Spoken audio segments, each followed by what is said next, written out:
যদি আপনাকে পৃথিবীর যে কোনো দেশে নতুন জীবন শুরু করার সুযোগ দেওয়া হয় তাহলে আপনি কোন দেশটি বেছে নেবেন? মজার বিষয় হলো বিশ্বের লাখো মানুষের পছন্দের তালিকায় বারবার উঠে আসে একটি ছোট্ট ইউরোপীয় দেশ ডেনমার্ক। কেউ এই দেশটিকে সুখের দেশ বলে, কেউ বলে বিশ্বের সবচেয়ে আরামদায়ক জীবনযাপনের দেশ। আবার অনেকের মতে ডেনমার্ক এমন একটি জায়গা যেখানে সরকার, মানুষ এবং সমাজ একসঙ্গে মিলেমিশে এমন একটি পরিবেশ তৈরি করেছে যা পৃথিবীর কম দেশেই দেখা যায়। কিন্তু আসলে কি ডেনমার্ক এতটাই নিখুঁত? এখানকার মানুষ কিভাবে জীবনযাপন করে? কেন এই দেশটিকে বিশ্বের সেরা দেশগুলোর মধ্যে গণনা করা হয়? দেশ কথার আজকের এই ভিডিওতে আমরা খুঁজে বের করার চেষ্টা করব ডেনমার্কের সেই সমস্ত বাস্তব চিত্র যা পরিসংখ্যানের চেয়ে অনেক বেশি আকর্ষণীয়। ডেনমার্ক এমন একটি দেশ যার সৌন্দর্য পাহাড় বা বিশাল জলপ্রপাতে নয়, বরং এর শান্ত পরিবেশ, পরিচ্ছন্ন শহর এবং সুশৃঙ্খলা জীবনযাত্রায় লুকিয়ে আছে। এখানে ঘুরতে গেলে মনে হয় পুরো দেশটি যেন খুব যত্ন করে সাজিয়ে রাখা হয়েছে।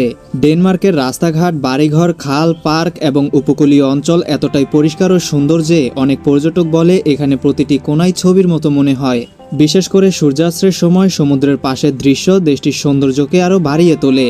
সবচেয়ে জনপ্রিয় স্থানগুলোর মধ্যে রয়েছে টিভোলি গার্ডেন, যা বিশ্বের প্রাচীনতম বিনোদন পার্কগুলোর একটি। এছাড়া নিহাবেনের রঙিন বাড়ি, খালের ধারে সারি সারি নৌকা এবং প্রাণবন্ত পরিবেশ ডেনমার্কের অন্যতম পরিচিত দৃশ্য। আর ছোট্ট পরি মূর্তিটি দেশটির অন্যতম প্রতীক হিসাবে পরিচিত। তবে মানুষ শুধু দর্শনীয় স্থান দেখতে ডেনমার্কে আসে না, অনেকেই আসে এখানকার শান্ত জীবনযাত্রা, পরিচ্ছন্ন পরিবেশ, নিরাপত্তা এবং ইউরোপীয় সংস্কৃতিকে কাছ থেকে অনুভব করার জন্য। তাই ডেনমার্কে ভ্রমণ মানে শুধু কয়েকটি জায়গা দেখা নয়, বরং এমন একটি দেশের জীবনকে কাছ থেকে দেখা যেখানে আধুনিকতা আর প্রকৃতি একসঙ্গে সুন্দরভাবে মিশে আছে। ডেনমার্ক মানচিত্রে দেখলে হয়তো খুব বড় কোনো দেশ বলে মনে হবে না। এর মোট আয়তন প্রায় 43,000 বর্গ কিলোমিটার, অর্থাৎ আয়তনের দিক থেকে এটি অনেক দেশের তুলনায় ছোট। কিন্তু এই ছোট্ট ভূখণ্ডই আজ বিশ্বের অন্যতম উন্নত ও সুশৃঙ্খল রাষ্ট্র হিসাবে পরিচিত। দেশটিতে বর্তমানে প্রায় 60 লাখ মানুষ বসবাস করে। জনসংখ্যা তুলনামূলকভাবে কম হওয়ায় এখানে বড় শহরগুলোতেও অতিরিক্ত ভিড় খুব একটা দেখা যায় না। ফলে মানুষের জীবন অনেকটাই শান্ত ও গোছানো। ধর্মের দিক থেকে ডেনমার্কে খ্রিস্ট ধর্ম, বিশেষ করে লুথেরান মতবাদীর অনুসারী মানুষের সংখ্যা সবচেয়ে বেশি। তবে দেশটি ধর্মীয় স্বাধীনতাকে গুরুত্ব দেয়, তাই এখানে ইসলাম, হিন্দু, বৌদ্ধ সহ বিভিন্ন ধর্মের মানুষ শান্তিপূর্ণভাবে বসবাস করে। ভাষার কথা বললে ডেনমার্কের সরকারি ভাষা হলো ড্যানিশ। তবে মজার বিষয় হলো এখানকার অধিকাংশ মানুষ খুব ভালো ইংরেজিও বলতে পারে, তাই বিদেশি পর্যটক বা কর্মীদের দৈনন্দিন যোগাযোগে সাধারণত তেমন কোনো সমস্যা হয় না। অনেকের মনে প্রশ্ন জাগে কেন ডেনমার্কের মানুষকে বিশ্বের সবচেয়ে সুখী মানুষদের মধ্যে ধরা হয়। তবে এর উত্তর লুকিয়ে আছে তাদের জীবনযাত্রার ধরনে। এখানকার মানুষ সাধারণত কাজ এবং ব্যক্তিগত জীবনের মধ্যে সুন্দর ভারসাম্য বজায় রাখে। পরিবারকে সময় দেওয়া, বন্ধুদের সঙ্গে সময় কাটানো এবং মানসিক স্বাস্থ্যের যত্ন নেওয়াকে তারা খুবই গুরুত্ব দেয়। তাই শুধু অর্থ উপার্জন নয়, ভালোভাবে জীবন উপভোগ করাও তাদের সংস্কৃতির একটি অংশ। আয়ের দিক থেকেও ডেনমার্ক বিশ্বের উচ্চ আয়ের দেশগুলোর একটি। বিভিন্ন পেশায় বেতন ভালো হলেও তার সঙ্গে করের হারও তুলনামূলকভাবে বেশি। তবে সেই করের বিনিময়ে মানুষ উচ্চশিক্ষা, আধুনিক স্বাস্থ্যসেবা এবং বিভিন্ন সামাজিক সুবিধা পেয়ে থাকে। তাই অনেকেই মনে করে বেশি কর দিলেও তারা তার যথাযথ সুবিধা ফিরে পান। এখানে সাধারণত সপ্তাহে প্রায় 37 ঘন্টা কাজ করা হয়, যা অনেক উন্নত দেশের তুলনায় অনেক কম। তবুও উৎপাদনশীলতা এবং কাজের মান এতটাই ভালো যে দেশটির অর্থনীতি শক্তিশালী স্থানে রয়েছে। জীবনযাত্রার খরচ অবশ্য কম নয়, বিশেষ করে বাসা ভাড়া, খাবার এবং দৈনন্দিন পণ্যের দাম অনেক দেশের তুলনায় বেশি। কিন্তু মানুষের আয়ও সেই অনুযায়ী হওয়ায় অধিকাংশ নাগরিক স্বাচ্ছন্দ্যপূর্ণ জীবনযাপন করতে পারেন। ডেনমার্ক ইউরোপের প্রাচীনতম রাজতন্ত্রগুলোর একটি, তাই অন্যান্য অনেক দেশের মতো এর ইতিহাস স্বাধীনতা অর্জনের যুদ্ধ দিয়ে শুরু হয় না, বরং শতাব্দীর পর শতাব্দী ধরে এটি একটি স্বাধীন রাজ্য হিসাবে টিকে আছে। বর্তমান ডেনমার্কের রাষ্ট্রীয় কাঠামো গড়ে ওঠে 1949 সালে।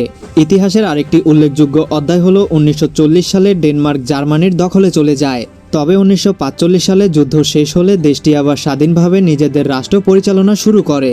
বর্তমানে ডেনমার্ক একটি সাংবিধানিক রাজতন্ত্র, অর্থাৎ এখানে রাজা বা রানী রাষ্ট্রের আনুষ্ঠানিক প্রধান হলেও দেশের সরকার পরিচালনার দায়িত্ব জনগণের ভোটে নির্বাচিত সংসদ এবং প্রধানমন্ত্রীর হাতে থাকে। রাজনীতির দিক থেকে ডেনমার্ককে বিশ্বের অন্যতম স্বচ্ছ, স্থিতিশীল এবং গণতান্ত্রিক দেশ হিসাবে বিবেচনা করা হয়। আইন শৃঙ্খলা, জবাবদিহিতা এবং জনগণের অধিকারকে এখানে অত্যন্ত গুরুত্ব দেওয়া হয়। আর এই কারণেই দেশটি দীর্ঘদিন ধরে শান্তিপূর্ণ ও উন্নত রাষ্ট্র হিসাবে নিজেদের অবস্থান ধরে রাখতে পেরেছে। ডেনমার্ক শুধু ভ্রমণের জন্যই নয়, কাজ এবং নতুন জীবন গড়ার স্বপ্ন নিয়ে প্রতি বছর হাজার হাজার মানুষ এই দেশে আসেন। বিশেষ করে তথ্য প্রযুক্তি, প্রকৌশল, স্বাস্থ্যসেবা, গবেষণা এবং নির্মাণ খাতে দক্ষ কর্মীদের চাহিদা বেশ ভালো। তবে এখানে চাকরি পেতে হলে অভিজ্ঞতা, প্রয়োজনীয় যোগ্যতা এবং বৈধ কাগজের অনুমতি থাকা অত্যন্ত গুরুত্বপূর্ণ। পর্যটকদের প্রতিও ডেনমার্কের দৃষ্টিভঙ্গি বেশ ইতিবাচক। দেশটি নিরাপদ, পরিচ্ছন্ন এবং ভ্রমণবান্ধব হওয়ায় বিশ্বের বিভিন্ন প্রান্ত থেকে মানুষ এখানে ঘুরতে আসে। এখানকার মানুষ সাধারণত ভদ্র, নিয়মকানুন মেনে চলতে অভ্যস্ত এবং অন্যের ব্যক্তিগত পরিসরকে সম্মান করে। তাই প্রথমে তাদেরকে কিছুটা সংযত মনে হলেও প্রয়োজনে তারা আন্তরিকভাবে সাহায্য করতে এগিয়ে আসে। আবহাওয়ার দিক থেকে ডেনমার্কে গ্রীষ্মকালে সাধারণত তাপমাত্রা 18 থেকে 25 ডিগ্রি সেলসিয়াসের মধ্যে থাকে, আর শীতকালে তাপমাত্রা অনেক সময় 0 ডিগ্রির কাছাকাছি বা তার নিচেও নেমে যেতে পারে। এ সময় ঠান্ডা বাতাস, মেঘলা আকাশ এবং মাঝে মধ্যে তুষারপাত দেশটির সৌন্দর্যকে অন্যরকম পরিবেশ উপহার দেয়। সব মিলিয়ে ডেনমার্ক এমন একটি দেশ যেখানে দক্ষ মানুষদের জন্য সুযোগ রয়েছে, পর্যটকদের জন্য রয়েছে নিরাপদ ও আরামদায়ক পরিবেশ, আর 4 ঋতুর বিভিন্ন আবহাওয়া দেশটিকে সারা বছরই আকর্ষণীয় করে রাখে। দেশকথার আজকের এই ভিডিওটি এ পর্যন্তই। ভিডিওটি যদি ভালো লেগে থাকে তাহলে একটি লাইক করে আপনার বন্ধুদের কাছে শেয়ার করতে পারেন। আর এমন আরও ভিডিও দেখতে চাইলে দেশকথা ইউটিউব চ্যানেলটি সাবস্ক্রাইব করে আমাদের সঙ্গেই থাকুন।